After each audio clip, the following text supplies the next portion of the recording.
নমস্কার, জয় মাতারা। আমি অ্যাস্ট্রো হিমাংশু ভাগ্যের দুয়ার থেকে আপনাদেরকে জানাই আন্তরিক শুভেচ্ছা, ভালোবাসা। আজ আমি যে প্রেডিকশনটি করতে চলেছি, জাতকেরা হলে ডান হাতটিকে দেখুন আর জাতিকারা হলে বাঁ হাতটিকে দেখুন। যদি কোনো জাতক জাতিকাদের হাতে চন্দ্রের ক্ষেত্রে যদি এই ধরনের ত্রিভুজ বা চতুর্ভুজ চিহ্ন থাকে, তাহলে এদের মধ্যে একটা আর্টিস্টিক মেন্টালিটি লক্ষ্য করতে পারা যায়।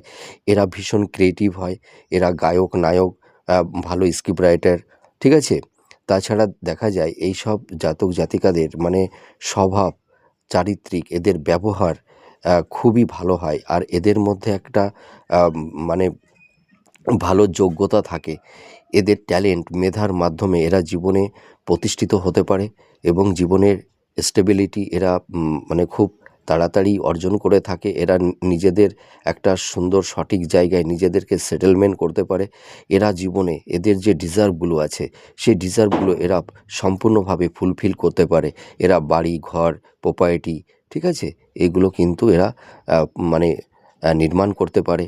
এরা প্রচুর অর্থ, ধন, সম্পদের মালিক হয় এবং এদের মধ্যে একটা ইনটিউশন ক্ষমতা আছে, যে মানে যার কারণে সামনে আগামী ভবিষ্যতে কি হতে পারে না পারে সেটাও কিন্তু এরা আগাম আঁচ করতে পারে।